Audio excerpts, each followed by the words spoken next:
This is Matt Brown, and you're listening to Just a Good Conversation. If I would have told you that a college reporter would someday become the director of photography of sports at Getty Images, well, you just might think I was off my rocker. Maxx Wolfson is that reporter. After 19 years at Getty Images and the last 4 as that director of photography, that young reporter could never have imagined he would travel the world and get paid to see sports. I learned all of it, which was such a great lesson because we weren't that big of a team at the time. We didn't have people doing this stuff for us. I was booking the photographers travel. I was trying to, the day hotels got available, I was trying to book as many hotel rooms as I could to save money because we knew we would need X amount of rooms per event.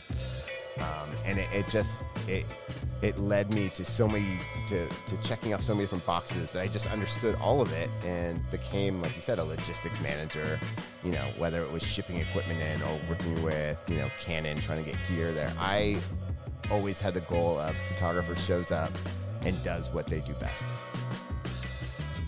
I'm Matt Brown, host of Just a Good Conversation. Take a listen to our archives. My guests have ranged from Oscar winners, Hall of Famers, and photographer Matt Dirksen. What I told myself was, I'm working with a camera right now that had 240 frames a second. How do I make one of those 240 frames be the ultimate storytelling image? And that was the challenge. So I started doing photography and trying to figure out how to make one of 240 as the be-all, end-all. And that's still my thesis, I guess, for it, is how do I make the one image that's going to stand out from the rest. Go to justagoodconversation.com for all our archives. Let's take a quick break for my sponsor before diving into my conversation with Maxx Wolfson. Max, how in the hell are you? Oh man, Matt, it's good to see you. It's I'm good. You know, it is nice to be back in the office, which is great. We're doing this in our LA office here. And yeah, sports are full on. You know, baseball is luckily back. Football seems like it never stops. We're sitting in a boardroom, like a room for like 20 people, and it's just you and I on this whole floor. It's great. You know, I have to say, when we wanted a space to do this, it's like, let's take advantage of our office because it is here and open, and it is good to be back, and we have a nice view as well. So yeah, like no complaints. You know, busy, but I will never complain about being busy after what the last couple of years have thrown at us. So yeah, you had a little pause in sports and really everything photographically. We did. Other than news, but that's, you know, the craziness. I mean, we transitioned into news photographers and editors, you know, for those few months there. We tried to, you know, put, you know, athletes in showing what they did from home, which was cool. A lot of athletes were excited to see us, and we were able to go into their homes, and they allowed us in, which was great. But, you know, our photographers and our editors, you know, we're all sports fans. We all want to be shooting sports, and, you know, we're so thankful we're back doing that. So. Right. Give me a small background on where you started to find the interest of visuals, right? Was it before Arizona, or was it a child family? How did that start for you? I think visuals was always, you know, I loved photography as a kid. I will never say that I wanted to aspire to be a photographer, but I always had pictures on my walls. Okay. You know, whether it was, you know, Sports Illustrated cutouts. You know, I'm a diehard sports fan. My dad's a huge sports fan. I have 2 younger brothers who all play sports. I knew from day one I wanted to do something in sports. I didn't know what that was. I kind of went in different directions in school. I knew it was either going to be in media or law or something to do with sport. But to be honest, I never knew there was a role like I have now. Right. And never knew, especially in college, until pretty much when I graduated college, that I would end up doing what I'm doing today. So. Were you participating like school paper? Were you even taking pictures? Like, where was the seeds? Good question. Yes, I was a part of the school paper, but on a completely different side. So I ended up starting as a sports writer. I knew I wanted to go to a university that had a big sports program. Okay. I wanted to be a part of it. I wanted to be a fan, and I wanted to also do something in media. I was a journalism major. I wanted to write. I thought at the time I wanted to be a writer. I enjoyed it. I was ended up starting at the bottom, my freshman year of school at the Arizona Daily Wildcat, covering lacrosse and rugby. Okay. Knew nothing about either sport. I got very, very lucky that the head coach at the time pretty much said, get in my car. I'm going to teach you everything about it. And I got in his car, and he says, I do this with every new writer who covers our beat because it's usually the first one they start with. And he showed me the rules and explained what the team's doing and who's good, who's bad. It was the best education I ever got. And what are the chances the coach takes you as the mentor? I know. And we went on errands. I went with him to the dry cleaners. I went with him to the grocery store and just followed him along. And I'm like, okay, I'm 18 years old. Do I tell my parents about what is going on here? But it was such a great education for me to learn the things that I could never learn about, going on Google. So, That is incredible. it was very cool. And Did you feel Arizona was a big enough school for you? Yeah. For me, I grew up in Southern California. It was close enough to home, but far enough away. Okay. I grew up a fan of the Arizona basketball teams, whether it was the Steve Kerr years or the 97 national championship team. I knew that was a school that I felt like I could, get behind. I grew up, because I grew up in LA, going to a lot of USC, UCLA games, and I would have loved to have gone to those schools, but they were still, I felt like I wanted to get out of my Southern California bubble, and Arizona was close enough where I could do that, still drive home when I needed to, fly home if I had to. And, to be honest with you, it might as well have been, Southern California just transferred over there. Because there were so many people from LA who ended up going to school there. Right, just driving down that 10, Exactly. making their way into Tucson. Did that drive many, many times. So you probably know every bend and turn. Yeah. So where was it then at that point at Arizona where you're like, okay, I feel that I could be a part of this visual industry? It happened right after Arizona, to be honest with you. So at school, I ended up becoming the sports editor of the school paper. Okay, so you've worked up the ladder. I did. So, yeah. So rugby and lacrosse weren't so bad to you. It was not. I started, like I said, at the bottom. And, I don't want to say those sports are at the bottom, but at that school they were. They weren't the revenue-generating sports. Right. I quickly got lucky and got hooked onto the football beat. At the time, my freshman year, Arizona was ranked 3rd in the nation, which to me, I still can't believe the Arizona football team was ever that good, but they were. So I was pretty fortunate to be able to travel with the football team for almost all 4 years at school. Whoa. Which to me, the education I got, even though I was writing at the time, helps me to this day to be able to learn how to travel, to get Marriott points, to get airline miles, to understand, what it takes to go in and out of airports and hotel rooms and booking your own travel. All that stuff I learned in college, which really set me up for what I ended up doing from day one when I got to Getty. Wow. So that's a big run, those 4 years. Yeah, it was a lot. It was really cool to go to all the different Pac-12 stadiums. At the time, it was the Pac-10. And then going straight into, I did football. And then I think after 2 years, I ended up doing men's basketball as well. Okay.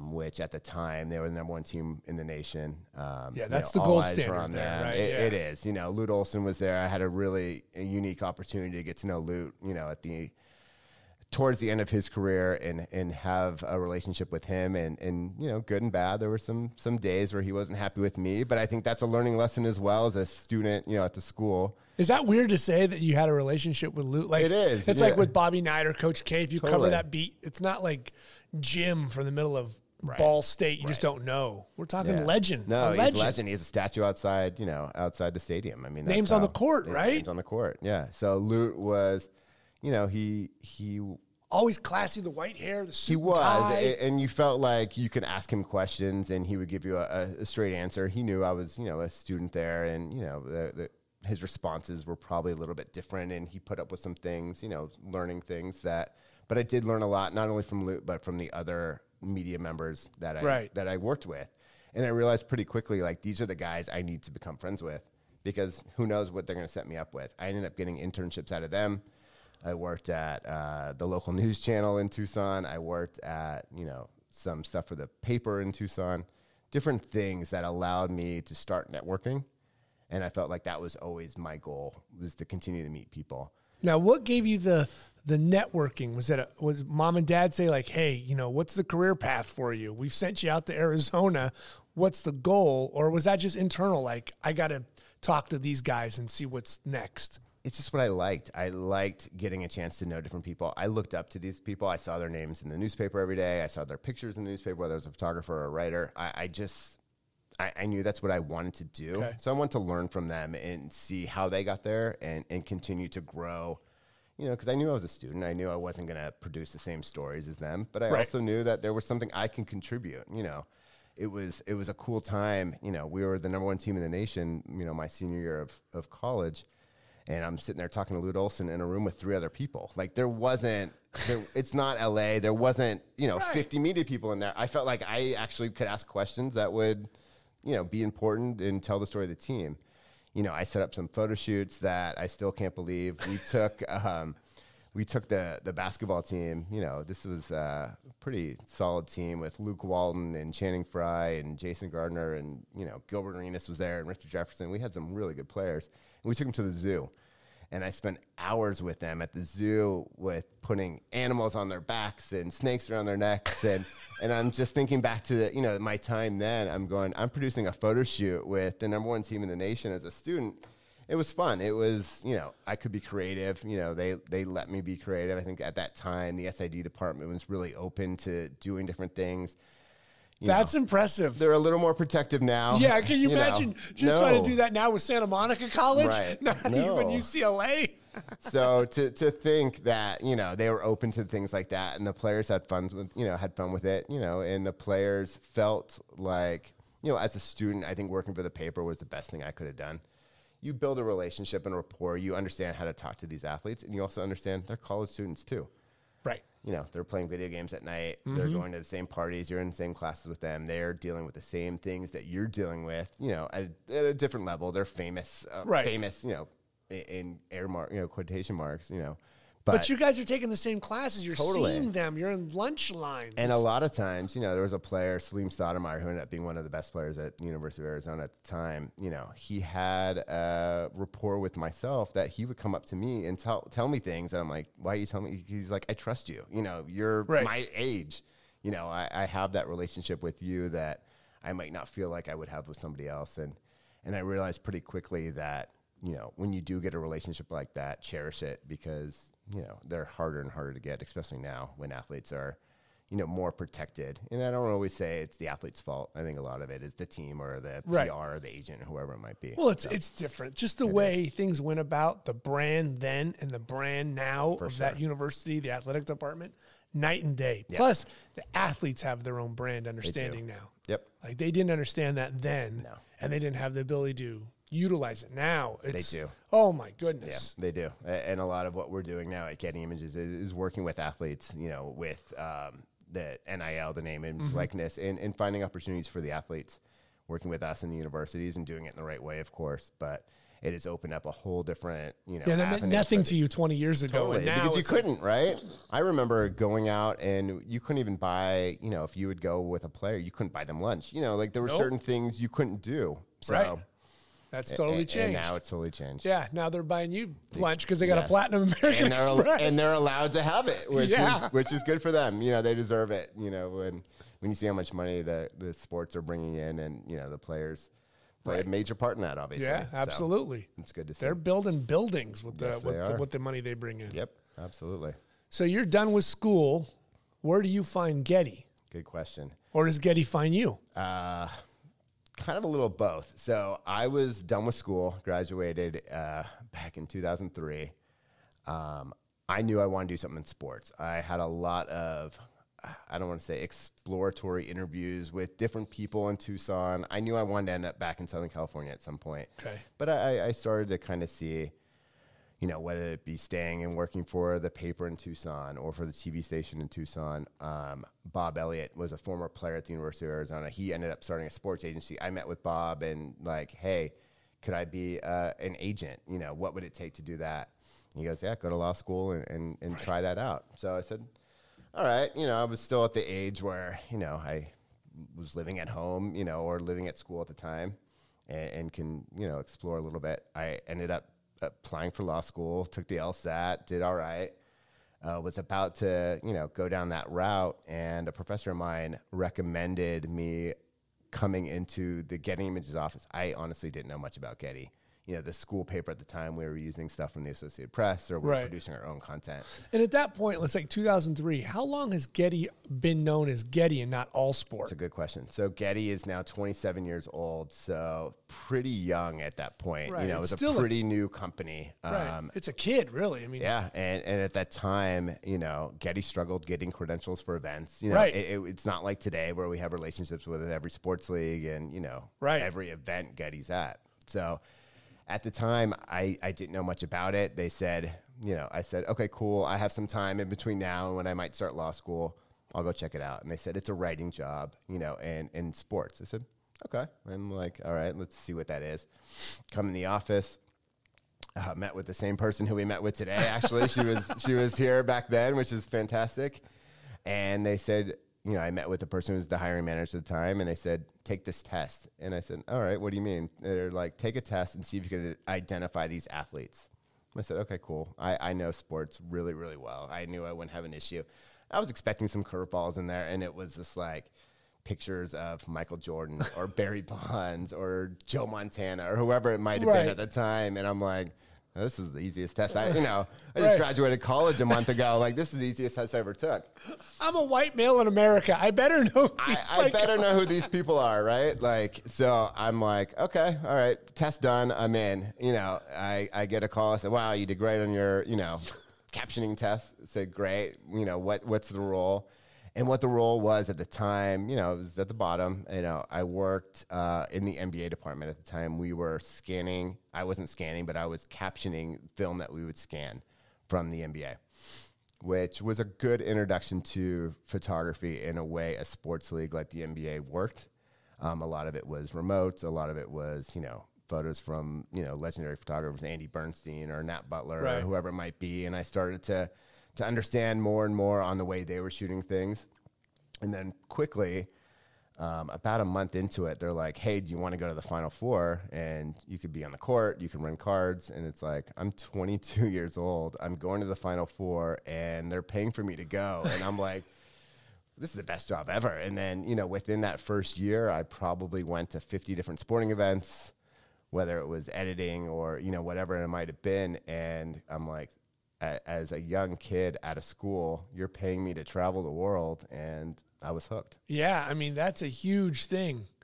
All of a sudden, like, someone's giving you the keys of the kingdom to like go to events that you probably didn't know existed. No, and trusted me to handle, whether it be logistics or editing or whatever it might be. And I had an opportunity to learn from some of the best photographers in the world.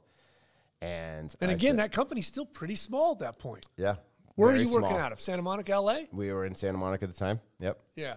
And yeah, it was, I don't want to say a struggle. I remember the days where I would follow around PR people or SIDs when they're marking spots on the court going, are you sure we can't get a spot in the front row? Now it's obvious, we're going to be taken care of at different sporting events. But okay, so let's talk about that. We're talking about an unbelievable different time. What was this, 2004? Yep. Okay, the internet now is kind of getting its footing. Yep. Most companies have a place. If you're the LA Times, you got a website. Yep. Has Getty gone full in digital at that point? We were there, just there. I mean, just at that time. It was very... It's crazy to say, but it was still pretty ugly. It was. Digital back then had a lot of limitations. It did. And if you weren't on strobes, that available light inside an arena... Oof. And transmitting that digital was hard as well. Right. Not to say that, obviously transmitting, film was difficult, but transmitting digital had its own challenges. Right. We were still using dial-up, AOL, trying to connect to get one picture out every couple minutes, it was impressive at the time. So now, you go to that Final Four, you say, okay, SI's going to have its 2 spots. Yeah. ESPN might be there. Every major newspaper is going to be there whose team is in the Final Four. Yep. School newspapers, everybody else, the hosting city's going to have their photographers there because it's a big thing for them in either Detroit or Indiana, wherever.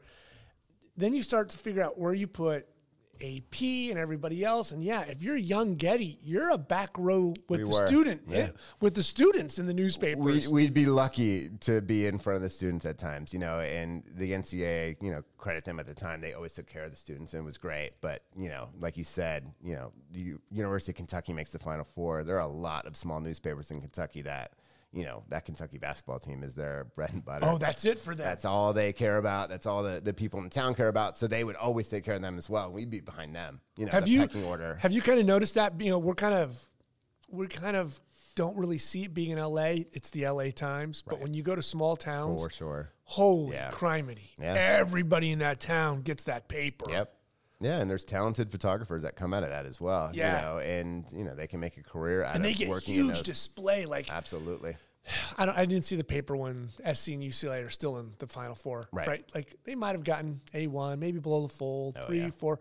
If you're in Kentucky and they're in, you're talking full spread, 6 columns special across, sections. special sections, right? Exactly. It's a different world. So it was hard to compete, against that. And I think a lot of SIDs or PR didn't realize the global reach we had. And I think once they started to realize that, oh, wow, your pictures are going all over the world, in that manner, they realize, that, okay, these guys know what they're doing. They're putting people in here who... Welcome to the front row. Exactly. and we did. And, flash forward to today, we've had a long-standing relationship now with the NCAA and NCAA Photos. Right. We work directly with them, and now, we are definitely taken care of. We're doing some pretty exciting things at this year's Final Four, things we could have never dreamed of doing back in the day. So, right. I mean, for you to sit there for those 19 years and see that growth, really, from like that young teenager to like a full-blown adult male, totally. It's like it's unbelievable. It's been fun. It's been fun to be a part of the ride, and every now and then it's some small league in some random part of either the U.S. or Canada or, a different country that goes, yeah, we don't know you. We're not going to credential you guys. And it's like, all right, let me get that, here's the leagues we work with and who are the, so. Yeah, hold on. Let me send you an email. I don't miss those days. It was a good learning experience, and I think it kept us all humble to realize how much we've grown to get to the point we're at now, but it's still funny to think back on, how much we struggled just to get into certain events. That first year, is it for you? Are you thinking, okay, this can be something, or is it so overwhelming at 22 that you're just like holding on to this bowl? That's a good question. I didn't know what it could be. I knew at that age I was lucky enough to, like I said, to live with my parents back. I moved back to LA, live with my parents. My expenses were whatever a 22-year-old kid would have, some beer money, money, right. Probably, did you even have a cell phone yet? I did have a cell phone. Some funky flip phone. It wasn't the iPhone we have today. Yeah. Where I could work essentially from my iPhone. It was $40. Totally. But to say that I was traveling to, I went to an Olympics pretty quickly in my career, Super Bowl, at this point I've been to 17, 18 Super Bowls, whatever it's been. It's just, hard to fathom back then what this career could be. I just was kind of along for the ride. I enjoyed traveling in the U.S. I didn't travel too much, when I was younger. We did vacations to certain places, but never, I was on the NASCAR beat, for Getty for a while, and getting a chance to go to different NASCAR towns was always cool, and, see different parts of the country, and then traveling internationally as well. I mean, the amount of countries I've been to and the events that I've been to, it's, I don't take any of it for granted, because we all saw what happened to sports 2 years ago when there wasn't sports, and we would have all craved to just go to a local baseball game, and I couldn't even do that, so. Yeah, it's funny how those kind of things we did take for granted. Like you're just, Lakers play, Clippers play, Kings play. And then all of a sudden, lights out. Right. And then, knowing me, like, I wasn't taking pictures. I wasn't essential to be there. A lot of times it would be, but when sports did come back, it would be like, okay, you guys can have one credential. They can sit in this spot. They can't touch anything when they walk in. So I knew I wasn't going, I've had season credentials for the Lakers for 15 years. But I don't go anymore because there's no real essential reason for me to be there. Right. You know, for years you know, oh, cool, I'm out of work early tonight. I'll go stop by Staples and go hang out with, you know, Harry Howe or Sean Haffey, whoever our staff photographer would be at that game. And we'd, you know, have dinner in the press room. But, you know, all that changed a couple of years ago. Right. So. All of a sudden, you know, Harry's walking in a hazmat suit and he's got to shoot a basketball game. Exactly. And with no fans in the stands. So if there's no fans there, there's definitely no need for me to sit there just to have, you know, to say hi and watch the game. So. Oh, God. So where about in your career, though, now are you starting to think this can be actually a career? Because you're young. It's so funny when we're 20s, we don't understand what 30, 40, 50 is before you. Yeah, I quickly realized that I saw some people within the company that I kind of aspired to want to be. Okay. You know, I really took to the editing side. You know, I loved the idea that, you know, as great as our photographers were, they're still limited to the amount of events they can get to in a year. You know, we travel our photographers a lot, but not to every event. You know, we have now where I think we're up to 40 staff photographers or so in the US. There's, you know, not 40 people shooting the Super Bowl. However, as the editor, there's only a handful of us. And if I was doing a good job as the editor, I knew I was going to every Super Bowl. I knew I was going to every World Cup or NBA finals. So for years, to me, my path was, if I work really hard at this, I know I can go to every one of these events because my role was needed. You know, there were 3 or 4 photographers at the NBA finals. There was one editor, myself, who would know that he would go to that. So I took the editing as something that I really dove into and enjoyed. A lot of it was also building relationships with the photographers. I knew that if I was at these events and I performed at a high level, they would want me back. You know, not to say that it's up to them, but still. Right. You know, there is a relationship there. There's a massive relationship. And their word, you know, whether it was to my boss or whoever it was at the time, carries weight. You know, there's some legends that, you know, we work with, whether it's Al Bello or Elsa or Clyde Brunskill or Dave Cannon, whoever it might be. If they're going to say this editor was horrible, I don't ever want to come back. Right. This guy missed every photo. I don't think I would come back. So I knew that each event I'd go to, I'd have to perform at the same level that they would have to perform. Right. So I would come back. They trusted me with their pictures. They trusted me, you know, when that button is, when I hit send, that photo was going out to the world with their name on it, not my name. However, I knew I played a big part in it. But for me, I realized that those relationships that I'd be building with them would hopefully lead me to a place where, you know, one day I'd feel comfortable enough to actually manage them. And I don't think there's any way I could have gotten to where I am today without starting where I did and building those relationships back in my early 20s where they saw how hard I worked and they knew that I put in the same amount of effort as them. Right. Because that kind of gets lost is people just think that, okay, I take the pictures, I send them out, and they magically end up on the wire. Yeah. Boom, they get on a magazine or a press cover or whatever. Now, there's people in between that have to make sure things are right. They go to the right people. If it's a client, they go to Rolex, and they don't just go on the wire because it's a different looking photo. So to have that relationship and to stay at their level is a very difficult thing. I don't think people understand that as the photo editor, you have an achievement you have to get to. And Getty at the time, and we still are, we still do a lot of this. You know, we were the photo editor. We were the one booking travel. We were the one trying to get access. We were doing more than just sitting behind a computer editing. Right. So for your me, logistics, I learned all of it, which was such a great lesson because we weren't that big of a team at the time. We didn't have people doing this stuff for us. I was booking the photographers travel. I was trying to, the day hotels got available, I was trying to book as many hotel rooms as I could to save money because we knew we would need X amount of rooms per event. And it led me to so many, to checking off so many different boxes that I just understood all of it and became, like you said, a logistics manager, you know, whether it was shipping equipment in or working with, you know, Canon, trying to get gear there. I always had the goal of photographer shows up and does what they do best. Right. Let the photographer show up and shoot the game. Don't let them stress about the other things. Right. I've had some wonderful photo editors that were almost part therapists too. Oh. Right? Yes. Right? Where a photographer, let's say you're doing golf 4 days and that Friday game, that guy just has a horrible, like she can't find any picture. Do you did you start to feel that role as a therapist? Like you're going to be fine to do this, do that? I tell people all the time, I should have been a therapist. I almost feel like that should have been a prerequisite to the role as an editor, because it is a very, anyone who's ever shot pictures, they're going to think that they had a bad shoot. It's very rare that a photographer goes, oh man, I just crushed it today. Like that does not happen very often. Photographers, have very, very high standards for themselves, and I think that's what keeps them good, because they do take pride in their work.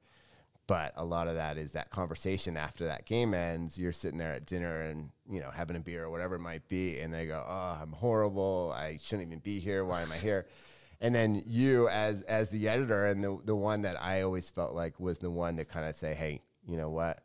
What about the 75 other pictures? I know you might have missed that one moment, but at the end of the day, you did more than anybody else in the world would have done. You had a great day. And it's that, positive reinforcement that I feel like is so needed. And to this day, I still feel like that's such a big part of my job.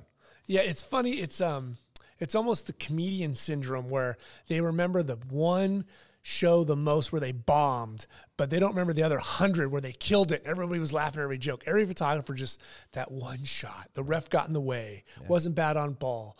I missed the exposure. It's like, but you killed it for the other 4 hours out there. I think that's what keeps people at the top of their game, right? Like, I always go back to Al, Bella, who, to me was one of the first people I had a chance to really work with. I used to go to Vegas with him at least once a month for a big fight. And Al always, to this day, he still does. He always feels like if he has a bad day, he's not going to have a job the next day. It's like, Al, you've been on staff with us for 28 years or whatever it's been. You're going to have a job if you miss that one picture. But, it's that person looking over his shoulder going, don't screw this up, that I think keeps him fresh and keeps him feeling like he needs to continue to perform at that level.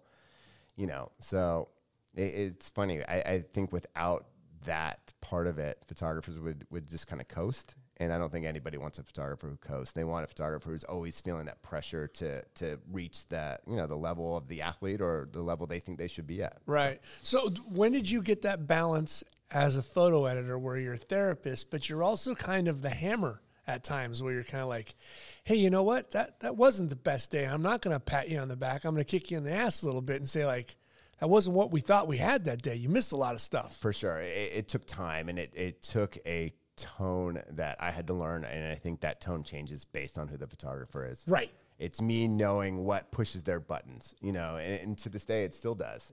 There's certain people who I know and say, man, you excuse me, you F that up, yeah. And they'll be okay with it, and we'll have dinner that night and it'll be fine. If there's somebody else I say that to, they're going to be, upset in the corner, and you might lose them for a week. For sure. Like they don't, yeah. So, like I said, because I was able to start so young and learn from all of them, what I essentially did was take all of their styles and take all of, whether it's photography style or just personalities, and kind of blend it into something that I felt like worked with the majority of them. That's kind of the tone that I took, and I still feel like I have that same rapport with them. But I will treat people differently based on who they are, and knowing what they can take and knowing what's going to make them succeed. Yeah. So. Have you gotten good at building a team when you're saying, okay, we're taking a team to Beijing or the Super Bowl or whatever? Have you kind of figured out, you're not playing favorites, and it's kind of like who's hot, but you're also building a team who can work together, who can cover certain events? For sure. And it's such a big part of it. What we look for is that team. Yes, it says the photographer's name on that photo, but at the end of the day, it says Getty Images after that. Right. And, when they are part of a team, a Super Bowl team, when we have, 11 different photographers, they work in unison. If one person makes 4 great photos, one person makes 5 great photos, whatever, at the end of the day, we want that set to be complete for our customer. So we try to make sure we put the right people who work together and can understand what it is to be a part of a team. There's plenty of events you shoot by yourself. Right. Let's take a deep dive. Right. It's very fresh for us, like the Super Bowl. Yep. When did that process start for you? And then building the team, how did that go? It starts to me the day one of the NFL season. We have an idea of who shoots the NFL pretty well. However, our entire staff is tasked with shooting the regular season. So we're seeing their performance throughout the year. we use the Super Bowl as, I don't want to say reward, but it is. It's kind of a reward of sorts to those who had a good year. Right, yeah. And you put them together and say, here's the Super Bowl. We have, these are the two best teams, and here's our team that we're going to put together.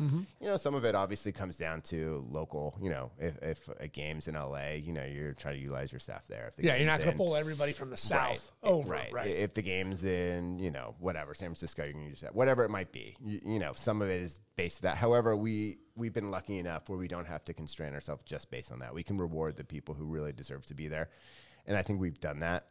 The Olympics are the same. To me, the Olympics is a reflection on the people who, not only have showed that they want to go to the Olympics. Not everyone does, and that's fine. And we obviously that's a huge commitment. It is. It's a month away. Especially the last two Olympics have been extremely difficult to leave your family. During a pandemic, not everybody could do that, and we understood that, and we were fine with it. But was that a process for you to reach out to people and be like, when are you comfortable for a month? For sure. And quarantining, going through the process, foreign country. And we started that process, a year out. So, we try to announce our Olympic team a year out from the games. A lot changed, as everyone knows. Well, Tokyo had a pause too. Totally. So who wanted to go in 20? Now they're going in 21. Right. Things so can we change. had to re-ask that question to people, and we left it up to them. And we made sure that if they're going to make a decision that's best for them and their family, that we wouldn't hold that against them, and we haven't. And it's fine. And wives can get pregnant, kids can be graduating, totally. There's all kinds of stuff. Parents can get sick, whatever it might be, and sports don't stop. During the Olympics, sports don't stop. So we knew they'd still be working. The only thing I always tell them is, I don't care what you're doing as long as you're working. You're working events that we need covered. Because baseball kept going, whatever it might be during the Olympics. And obviously during the Winter Olympics, there was still the NFL. The Super Bowl happened in the middle of the Olympics for the first time. So, we knew we needed people in both places at the same time. So for the Super Bowl, how many guys did you have shooting? This Super Bowl, we had about 7. Okay. Who edited? How many editors? Good question. So editing has changed, which in a very good way. So typically we would send a very large team to the Super Bowl. In the last 2 to 3 years, we've developed software that allows us to edit remotely. Okay. I was on site. We had 3 editors on site, which was the least we've ever had for a Super Bowl. Yeah. Other than the year before, which was a pandemic Super Bowl, and we're not going to count that one. Yeah. So because I remember the trailers out in the parking lot where it was. And they were packed. Yeah. And there was a million people there. The field was packed. Things have changed a little bit.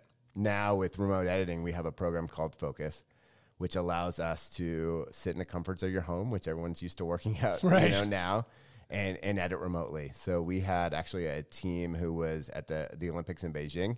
They were able to hop on the server and pitch in. We overstaffed it in a very good way, knowing that let's try to get as much content out to our customers as we can during the game and not worrying about a massive second edit. And to us, it was a huge success. Right. So we threw about,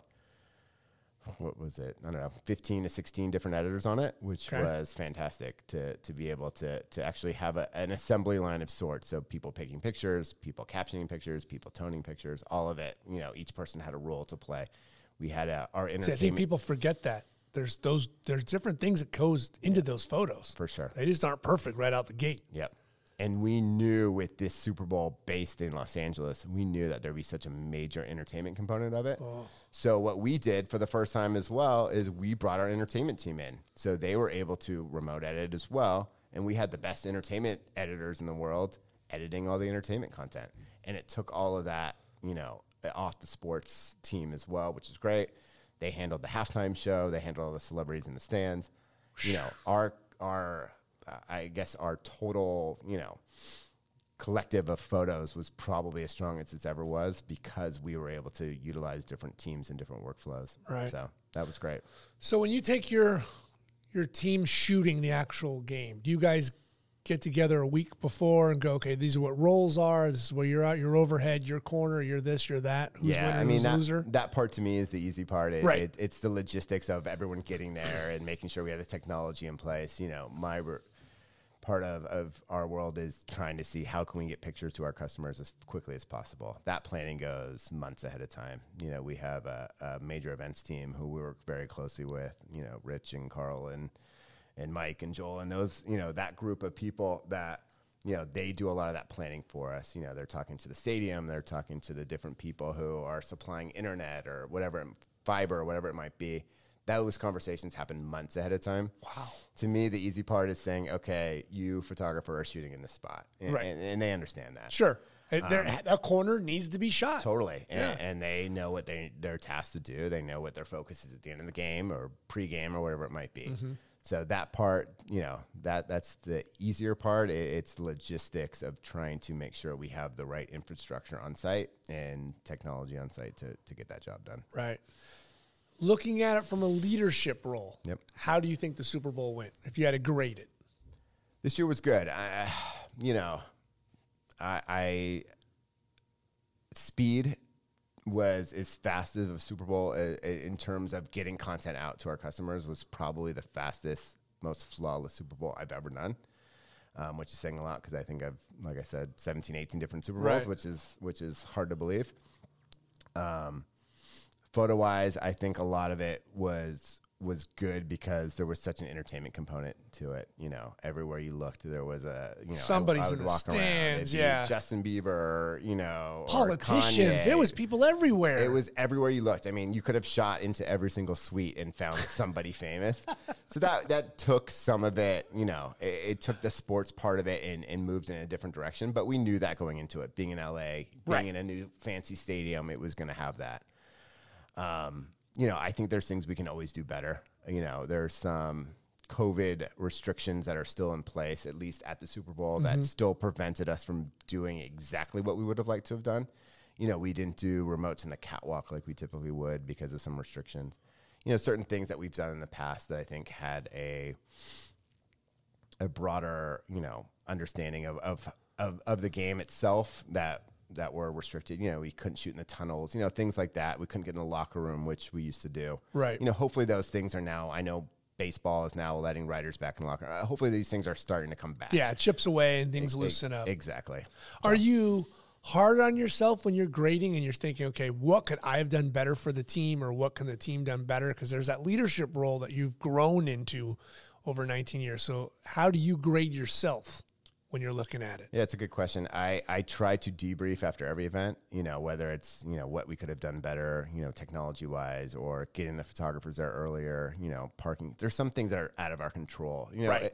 It's the Mother Nature plays for a sure. role And the stuff. Super Bowl moves locations. You know, the events that are easy are the events that are in the same place every single year. You know the people or the infrastructure, you know what's going to be. It's the events that move around or the one-time event. You know, I always go back to like Mayweather McGregor, you know, like that event was such a chaotic, you know, shit show. Like it was so bad, you know, but to complain on whose about part? it, like on everyone's part, it was just a mess. Was that MGM Grand? It was at MGM. Yeah. So did they logistically, did they make it difficult for you? Everyone made it difficult. It was one of those events that different promoters, different people, you know, so many different people involved for one night, for one time. Was it just too much? It's too much. You know, it's never going to happen again. So if I go to the PR person at the stadium afterwards, you know, who I have relationships with and complain about it, and they go, well, sorry, you know, that was the one time it's ever going to happen. You never have to worry about it. Right. And there's 6 promoters you need to talk to too, because they screwed up for us. Right. It was, you know, so many different people were involved and had their hands.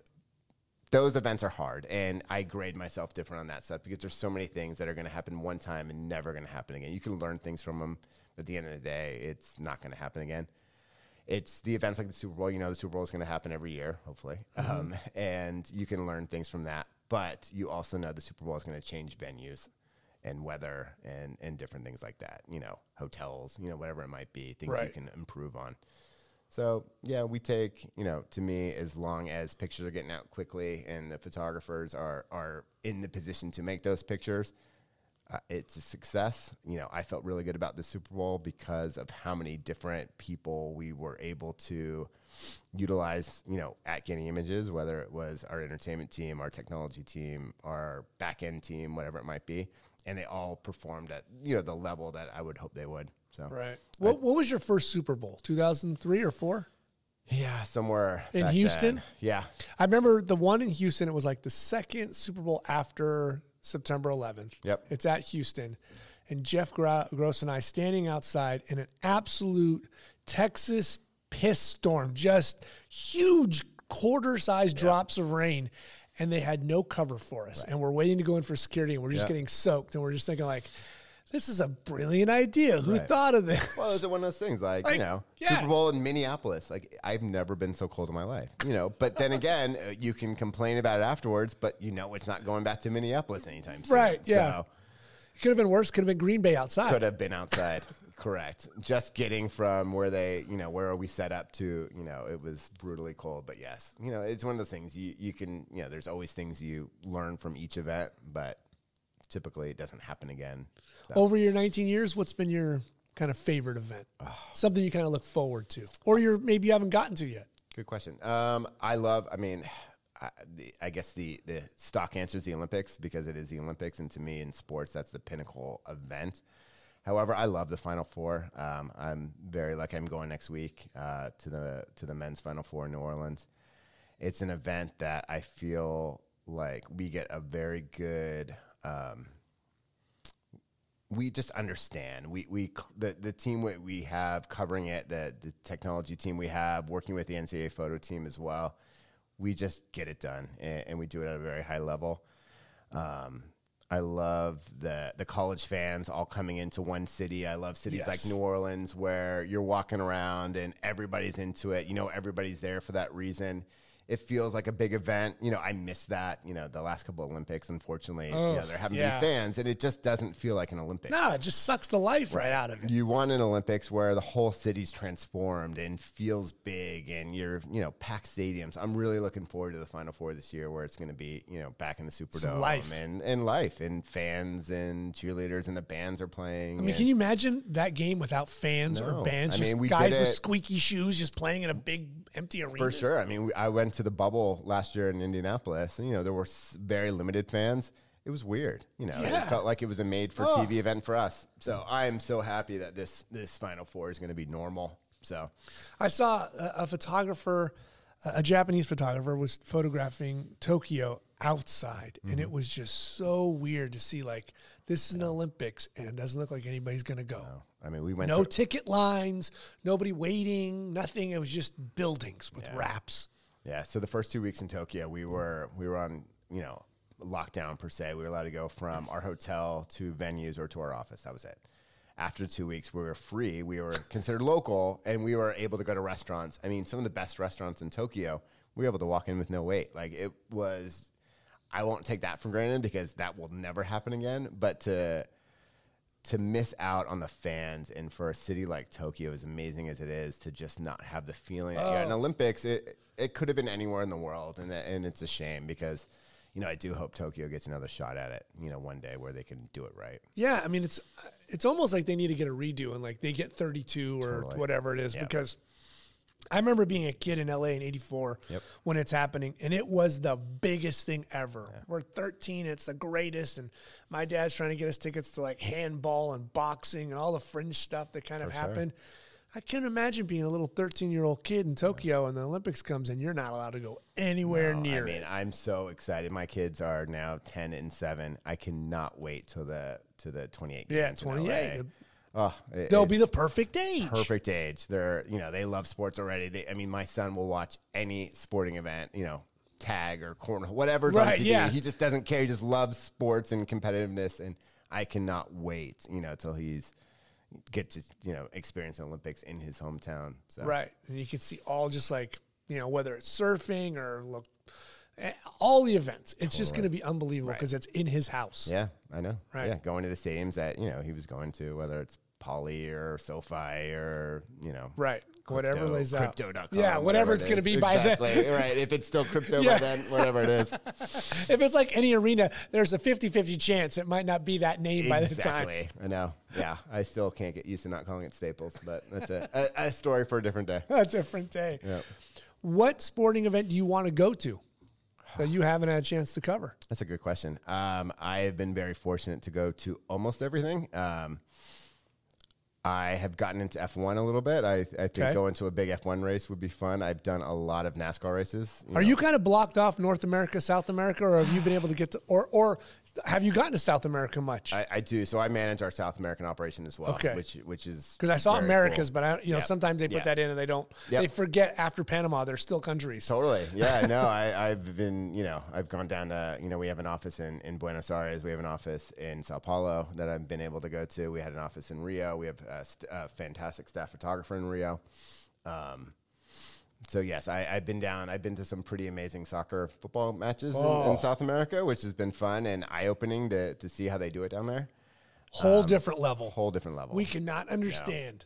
No, and I've done some of those as a fan, and just not having that credential, Right. it's weird. You feel you feel different, but it's been very cool to see. I think F1 would be cool. Getting a chance to go to that, it would be a fun one. But yeah, I mean, other than I've done World Cups. I've many, was it 8 or 9 Olympics or something at this point? Right. So You've seen a lot. yeah. But not to say that I like I've told you, I love sports. Right. When You'll go. When I'm not working, I'm watching sports. Not because I have to, it's because I enjoy it. I really do. What still gets you fired up? My, I mean, 20 years, 19 years at Getty. you're talking about Just like at work? work. Just At work. work. Because you still want that pilot light lit. Yeah, I still feel competitive. I still feel like, because I started at Getty, not only when I was young, but the company was young. Right. We still had to fight and scrap to get to where we're at. I still feel that. I know. A little chip on the shoulder still. I still want to perform, not, myself and the team around me. I want them to perform at a high level. And, to me, that's what gets me fired up, going to an event and knowing that we kicked ass and Right. we did a good job. And, we produced some really unique, in different content and got it to our customers in a way that, they're going to appreciate. And then hearing that they were happy, that's, to me, that's what I like to hear. I also like to, because I started my career at the bottom and, tried to earn the respect of our photographers, I want to make sure that they leave an event, and the editors too, that they're happy, that they enjoyed it, that we couldn't have done anything better, that they were taken care of, that they felt like, as a team, that it was a good event and a success. And I enjoy that. I'm looking, like I said, I'm going to the Final Four. I can't wait to accomplish that. I'm going to, it's going to be a rough 2 weeks. I feel, my wife is very, I'm lucky to have her. We started dating really early in my career. So she's known me traveling 152 days a year. So now that, my travel has been definitely cut back over the last, 5-6 years since I've, moved into this role, we've gotten used to me being home a lot more. And now I've been home so much that I'm going to the Final Four in New Orleans and then straight to Augusta, the day after. Oh, wow. For the Masters. So it's going to be a rough 2 weeks, but I think I can handle it. So. All right. Now, we've mentioned Final Four a lot. How's your bracket going? You still happy with your Arizona boys? I got a little nervous, I have to say, on Sunday night, but, bear down. I think, talent-wise, I think it's there. If they could play at a high level, we'll see. But I think if the Final Four is in your town, people should try to get a ticket and go. Totally. It's an unbelievable event. It is. It is. It is a great event. Watching basketball in a football stadium might sound weird, but it really is. It's cool to see a basketball game with 80,000 people. Right. I remember when it changed. It was weird. Yeah. Yeah, when it was in San Antonio and they had the curtain. They used to do that curtain, Yeah. half the court with the curtain. Yes. Yep. So weird. It was very weird. Now it's incredible. Detroit had it where it was elevated. That's right. Yeah, so you're walking, you're like head Yep. level, and you're looking at everybody's sneakers, and yeah, Yep. it was right. It's a strange one, but yeah, when you walk in that stadium for the first time and you walk in this massive football stadium and you see this little basketball court sitting there, it's fascinating. It's amazing that they pull it off, and It works. it does work. Yeah, I think it takes the players a little bit to get used to. But Yeah, it's a big space all of a sudden, is. especially if you're a team where you played in a good size arena, For sure. Kentucky or in North Right. Carolina. Yep. Still at 18, 20,000. Now Right. you're getting to a place you look at the line of sight and you're like, that basket behind it goes on forever. It does. Yep, it is. And is it's a 3, giant 4 void. stories high. Yep. Yeah. So your career path as you're going through, let's say you get in now into your 30s, are you still thinking Getty's going to be home? I like the role I'm thinking. Or are you looking elsewhere? Is there a career path for you that you even got in your head? Yeah, I mean, I got very fortunate. I learned from a lot of very talented people that I saw a career path that they took within the company. Okay. And saw, you know, if I do X, Y, and Z, maybe that could be me one day. So I kind of realized pretty quickly that, you know, I enjoyed managing people. Did it come natural?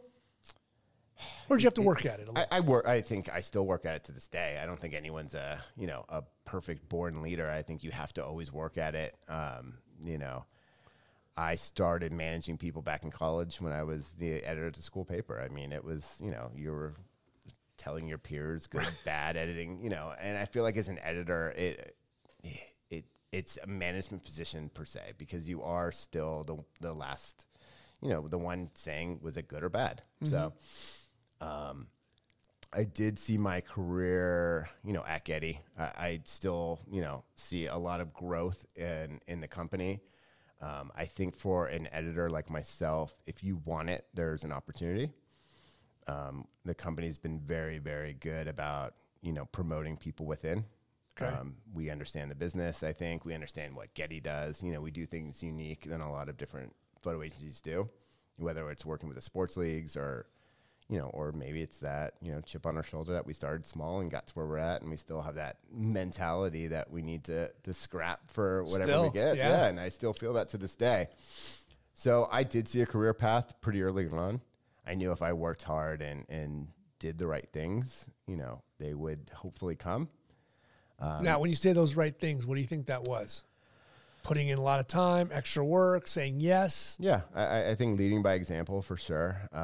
You know, my work ethic, I think, has always been something I prided myself on. You know, I've always been the one to say, yes, I'll do that. I'll travel. I'll stay up late. I'll wake up early, whatever it is to get the job done. Is that something mom and dad instilled, or is that something you had? My parents, my dad's always been that way. He worked at the same job for 50-something years, pretty much. Wow. And and he worked, I mean, I live in a city, Westlake Village, up in, you know, the northern part of Los Angeles, and he would drive into Santa Fe Springs every day, and just the work ethic he did, but he never missed one of our sporting Where do you events. work at, that oil factory, that Not refinery? too far from there, yeah. He was in steel pipe. So it was part of that. So he would do that every single day. But then, you know, I think a lot of what I've learned as a father and a husband, I learned from him as well. You know, he never missed our sporting events. He was at every single one of my basketball games or my brother's basketball games, whatever it might be. And nothing gets me happier than watching my own kids play sports now. And, you know, I think this role came at a good time in my life when, you know, my daughter's in the club soccer, pretty successful, you know, club soccer team, which has been really fun to see the progression there. And my son's into basketball and swimming and whatever else he does. How many Getty staffers show up for your daughter's soccer game? Not enough. I have to say, you know, I think we need to. You're trying to get Sean as he's going up to Angel Stadium, maybe swing by and catch a game. When they're in Irvine, exactly. I think we need like Super Bowl practice or World Cup practice and use their game as the testing grounds. So, which would be fun. Right. All of a sudden, there's 12 photographers, remote set up everywhere. I know. But sometimes it's funny because, you know, I do have cameras and lenses, and obviously, and, you know, every now and then I'll shoot one of her games, and it's just, you know, it reminds me of, you know, this is what it's about is getting a chance to see your kids compete and, you know, seeing the expressions, you know, when you're looking in the camera and seeing the expressions on their faces, you know, when they're going for a ball, it's fun. Yeah, we are so blessed to be in an industry and to be able to capture those kind of moments, especially with our family and our kids and our friends. Like, it's a really, really great thing to be a part of. You know, every parent's going to want you on that team, right? Right. Your kid on that team, so you can go show up and shoot the games and give the other parents pictures of their kids. Yeah. Oh, her dad's with Getty. We got to make sure she's playing. Put her in. Yeah, I know. We at the soccer club, they're like, oh, you're going to take pictures for the club, right? It's like, I don't know. I enjoy watching the game sometimes. It's kind of nice being a dad. Totally, and sitting there and watching. So, getting sunburnt at a game in the middle. Every now and then I'll pick a game or two. to, when I know it won't be as stressful for, Nice light. anybody. Nice light, of course. Yeah, of course. Exactly. No high noon games, sweetheart. No, definitely not. Daddy likes the games at Right. 4. They'll be like, can you shoot this game? Yeah, I don't think we're going to do it. Why? Just Yeah. I'll let you know later why I'm not shooting this. I'm not going to explain technically what the problems. Yes, those nice afternoon games in Southern California are always good. So. What advice do you give then to young students making their way through college to look at their long-term career path? It's a good question. And a lot of what I have spent the last few years of my career doing is trying to develop not only photographers but editors, and letting people know there's more out there. Every single day I realize, we have 1,800 employees at Getty. Only. Yeah. Yeah. It's amazing that they used to be in a small little building in Santa Monica. Now they're spread all over the world. Yeah. I mean, it's global reach. Like if you're interested in photography or any sort of visuals, whether it's video or archive, whatever it might be, there's roles at this company that you would have no idea existed. Like I said, when I was in college, I didn't know this role that I have today existed. Who was even in this role? Do you know? In 2003? So Brandon Lopez, I don't know if you know Brandon, was in this role kind of when I started. So, and he's now still with us. And now Brandon transitioned into one of our best salespeople that manages a lot of our really important commercial relationships. So, once again, I didn't know a role like that existed. And there's so many different roles in this industry. Like, yes, I understand you want to be a photographer, but we have a lot of photographers. Some of our best people in our management team, we're photographers and realize there's more they want to do, or, they reach the pinnacle that they felt like of their photography career and transitioned. Or, they got in, because they were, a decent freelance photographer and said, hey, if you ever need an editor, I'd love to edit for you guys. And they go, wow, I really enjoy this. I enjoy going to these events or being a part of this bigger team that I know I might not be good enough as a photographer, but I'm a good editor and I can do this. And then they've moved up the ladder. So, yeah, it's a mature decision for someone to make, to say, I can pick visuals. I can't take them as well as the next level, right? Like I have a ceiling, but to realize like I can edit still. Yep. I know what makes a good photo. I just have a difficult time always maybe capturing them. So we have 2 remote edit interns. So the first time we've always had photo interns, and they would learn from our, stellar group of staff photographers. This is the first time we've ever focused on the editing side. And to me, I feel like every photo internship going forward, you need to start as an editor. Really? They are getting an opportunity to work with every single one of our photographers on staff. They're getting feedback. They're getting to learn each photographer's style. They're picking up things. One of the 2 remote edit interns wants to be a photographer, and the other one wants to remain an editor, which is great. And, I think the one who wants to be a photographer, maybe she decides to change and she's become a fantastic editor. And then now she's shooting a little bit more for us, and she's become a really good photographer. Really? But there's no way I don't think she would have gotten to this point without understanding what goes into making a photo and learning from the best. There's a lot to be said about seeing those visuals and how they come across and being like, oh, I wouldn't even have thought of that. Yeah. And understanding what goes into each event and when to show up and how to perform and how to look, and what to bring. And, because she's editing and seeing kind of the behind the scenes, she's also learning a lot of things our photographers don't even know, back end things on how systems work and setting servers up and different things like that we don't task our photographers with. But now she's going to know all that stuff. So right. To me, it's been a huge success having this internship for the first time, and it's something I hope we continue to do. Yeah, that's huge. How do you, because you're running it, how do you stay ahead of or understand trends or push the envelope on stuff? Is that something you're constantly working on? Like, oh, this is next, the AI or this mirrorless camera. I mean, like, where does that kind of come into your, I guess, hours in your month? Yeah, no, I mean, we're very lucky. We have a very, like I said, we have a large team at Getty, and a lot of smart people, whether it's in sales or biz dev or technology that are always looking. We meet as a management team a lot and discuss how we can do this better or differently, or what are you seeing or what are you hearing about. We have photographers who, are good at a lot of different things, and some are better at technology, and we kind of task them with exploring different things. We're trying robotic cameras for the first time at the Final Four. We got permission from, the NCAA to put 2 robotic cameras on their video board straight above the court, which, when we brought it to them a couple months ago for the first time, they're like, hell no, we're not. What are you guys talking about? Like, we're not doing this. We barely let CBS do it. We're not. Yeah. Totally. And now we had a presentation. We showed them in person. We're working with Canon to do that. And they're like, oh my God, we're sold. This is amazing. So, it's finding different things. And then once you actually figure out what you want to do, actually convincing the people who have to, to say yes, that it's going to be okay and safe. So, yeah, that's the thing. I mean, for you, are you sitting and you'll call Sean or Al or also anybody and just say, hey, do you want to give a mirrorless camera a shot? Yes. Do you want to try this lens? Yeah, we're lucky. I don't think 27 years ago when the company started, they were calling Getty and saying, hey, this is Canon. Do you guys want to try out this camera before it's released to the public? Now, because of our relationships with them, they do. So we are testing, we're testing stuff where, we're making sure we're getting our hands on cameras and giving them feedback before it's released and making sure that it's going to work for us.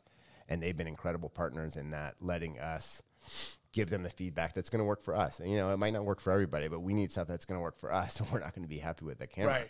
And, obviously going into this past Olympics in Beijing, we were worried about, the mirrorless cameras and the weather, and they held up incredibly well. The R3. So, if we didn't have a chance to test that at a lot of the events leading up to the Olympics, we've been really skeptical about trying a brand new camera, at the Olympics. But by the time we got to the Olympics, we knew we used it enough that it would hold up. So yeah, see, that's the other thing. People forget weather. Yeah. That's a beast. Brutal. Dust, rain, snow, like all that stuff comes into play. Temperatures. Yep, absolutely. Eats a battery. Yep. Yeah. So and it held up. The batteries held up. Everything held up. So, it was a success. But like I said, I would not have been comfortable, and our photographers wouldn't have been comfortable using something new for the first time at Olympics. Right. No. So, no. Because we got a chance to try some prototypes and some models leading up to it, we felt comfortable, using them in Beijing. So, all right. So I'm going to put you on the spot with this one. What's the best photo you've seen maybe in the last year? Oh, wow. The last year. Yeah. Good question. So we just did our internal awards. I'll go based off that. It was a photo that one of who picks that awards? So we Is that do like the Academy where it's a little bit? Yes. We used to we've changed it a million different times. We've tried, it's internal. So yes, there's a lot of external fan awards. voting on Twitter. What are you Totally. Our staff, as much as they want to win any big global award, right? I think the internal one means a lot to them as well, sure, because it's their peers voting. So what we've done, we've set up a ballot system. Each person gets a vote. All the votes are equal, in terms of, I think that we had like 50 different people voting.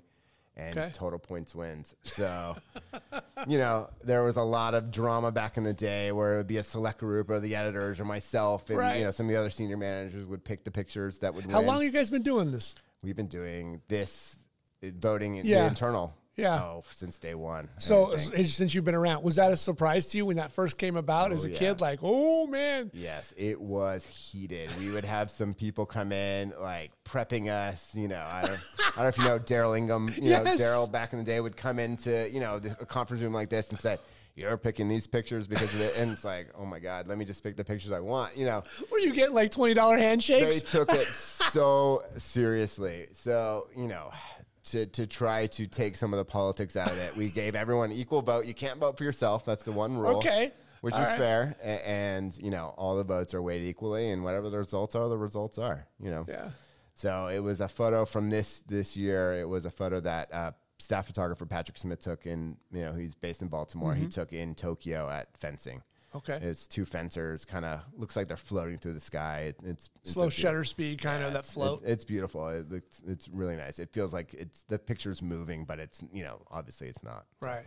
That's one thing the winter or the Olympics in general gives you, is that you can almost make it look like fine art and not a sport. Totally. Yeah. And then you can shoot the same thing, whether it's fencing or wrestling, and you can make it look like gladiators, and it's just straight up sport. Like just bloodthirsting, violent. When you bring up, you brought up a question earlier about, when you're putting a team together, I look at things like that. I look at, I want a photographer who can make that fine art photo per se, and then a photographer who makes that that stock standard. You know, we need all of it. We have customers that are looking for both.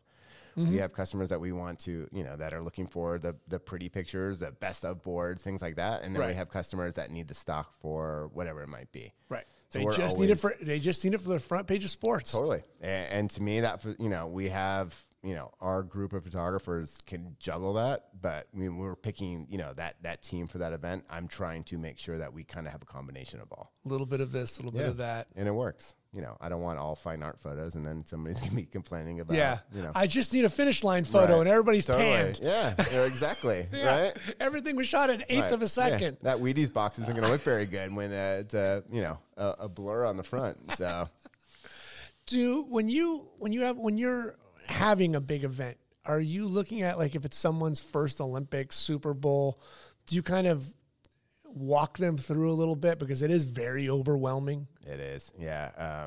We had a lot of first timers, and we always do. You know, we try to put some first timers on Olympics and Super Bowl, knowing that, you know, we want to see how they can, you know, I'm not going to say compete because they're not competing, but how they perform. You know, well, they are competing against the other guy, the photographers. They're competing. You're looking and saying, "Hey, for sure," and they are. What's Simon Broody getting, and what's Mark Terrell getting? For sure, and they are. You know, photographers, as you know, are very competitive. Oh, and it pisses them off when someone gets a picture that they didn't get. So, you know, I like trying to put a new photographer on an event and seeing how they perform. But yeah, we try our best to at least answer questions ahead of time. There's always going to be things you're going to forget. You know.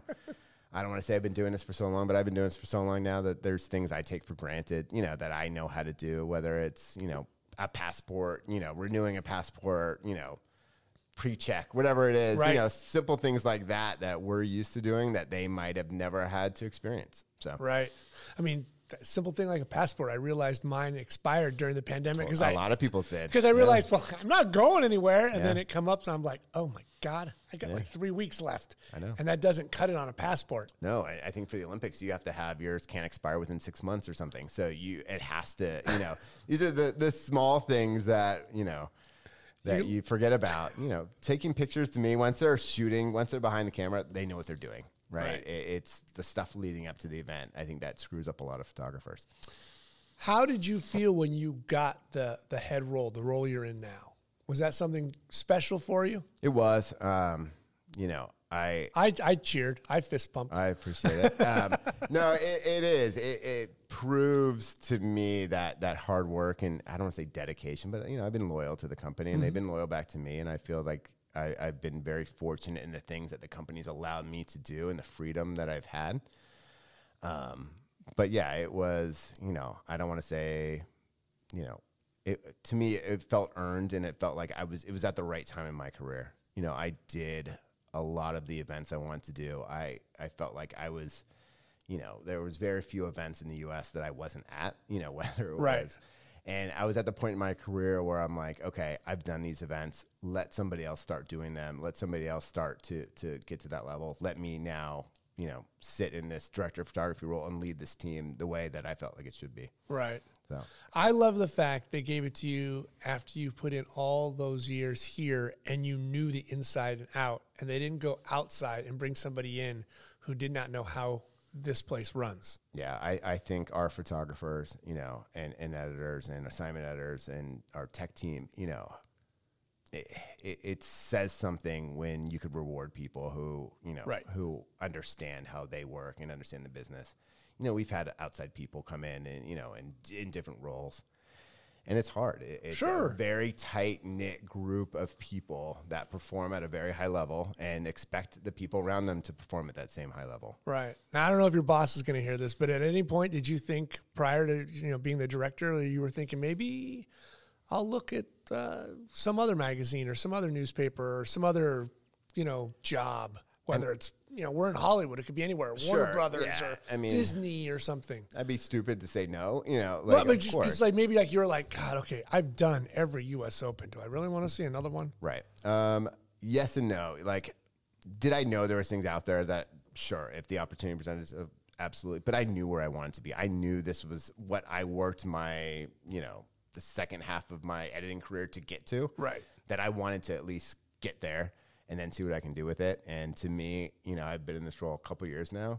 I still feel like I'm learning every day. I still feel like there's things that we can do better. I mean, we're still changing, restructuring, promoting, moving different roles around to make sure that we have the right people in the right places. Well, I mean, you took over this role during a major, and then several years later, a major pandemic. For sure. I mean, that's a big throw in the air. It was a complete reset, for all of us. Yeah. And some people performed really well afterwards, and some people, it took them some time to get back to that. And, we were, accommodating, but at some point it's like, all right, sports are back now.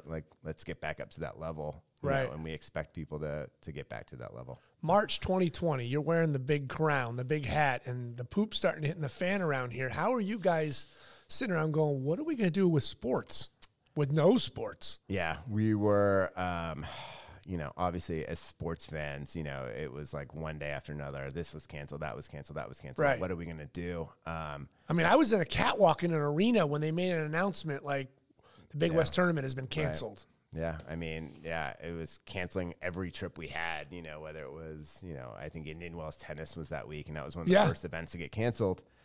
And then it started to spiral from there. We did take a pretty quick, I guess, break for a week or two. What we did was we knew we needed some sort of human interaction. We set up, thank goodness for Zoom. I don't want to, Right. Zoom is a friend and an enemy at this point. A four-letter word sometimes, Totally. good and bad. I spend way too much time on Zoom, so this is great to be able to do this in person with you today.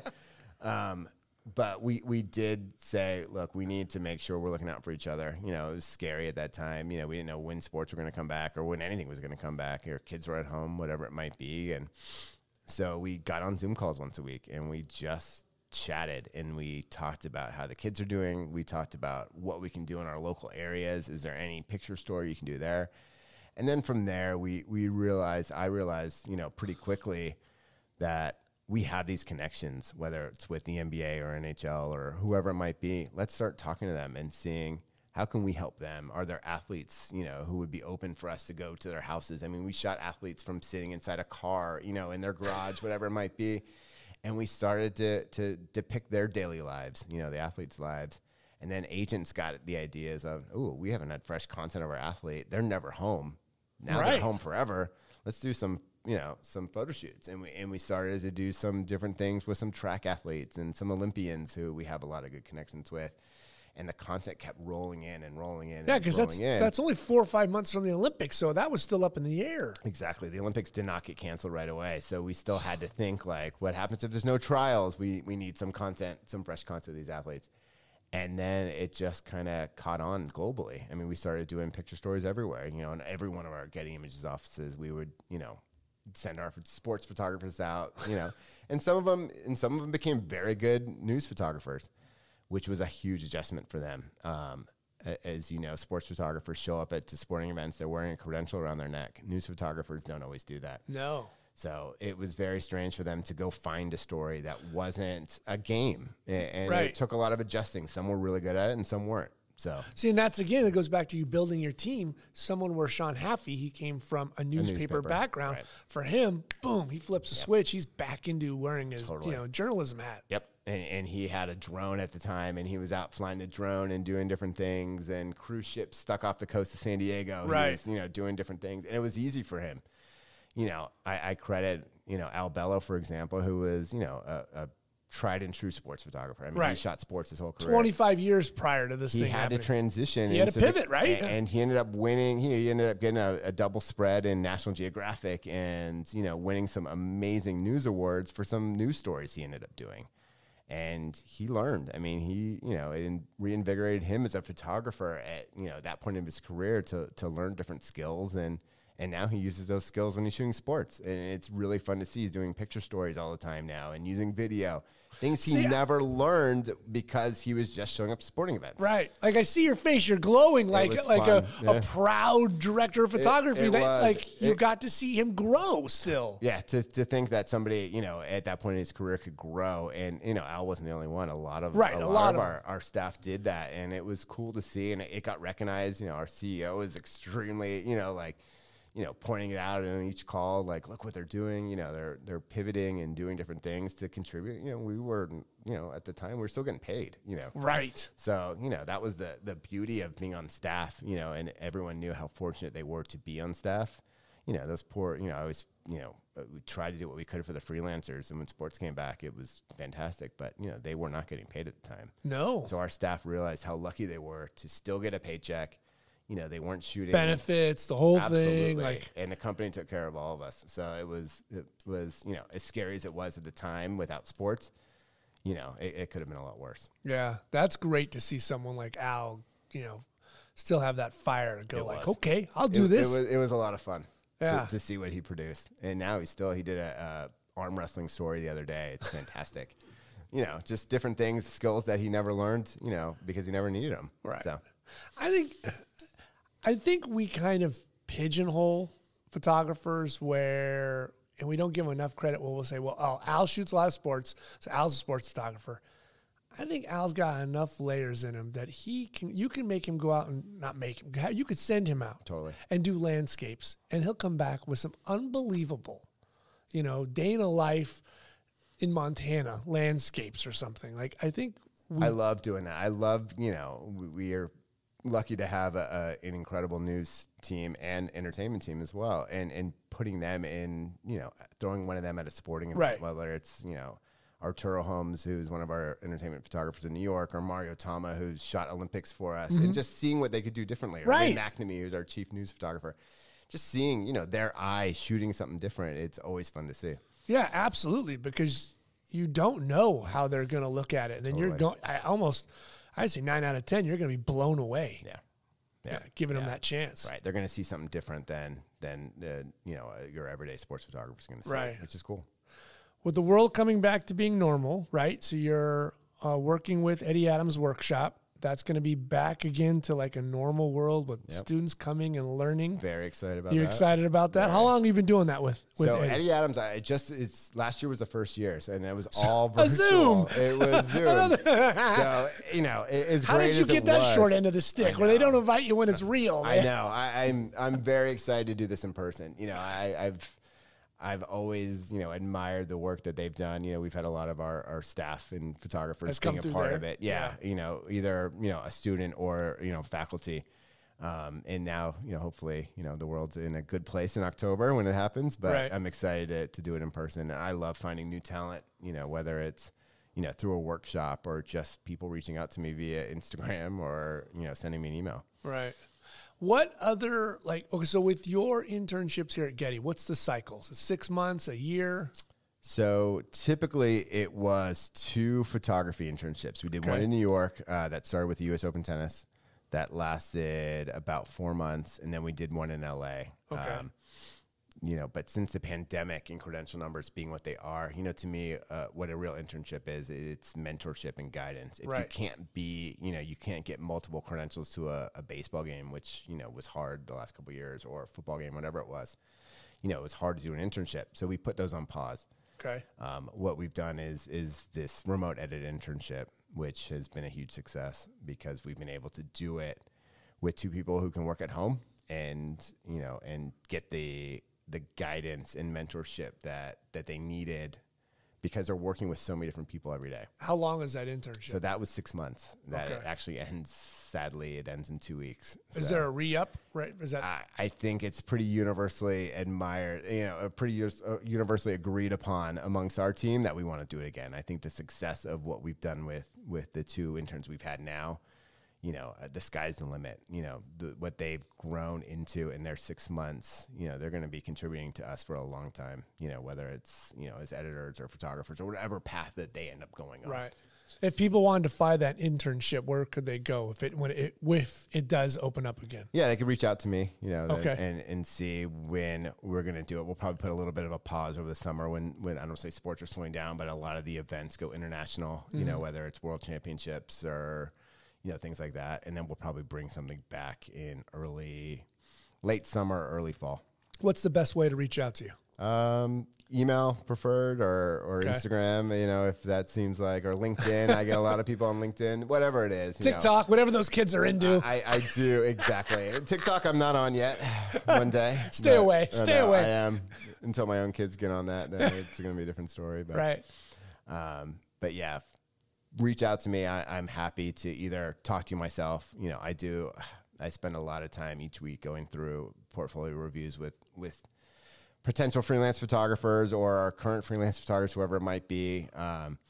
You know, I love that part of the role. You know, I love discovering new talent. You know, we're always looking for people. Not to say that everyone's ready to work for us, but I'm always, you know, willing to give my time to at least have that phone call and at least set you up with somebody, whether it's myself or one of our assignment editors or one of our staff photographers.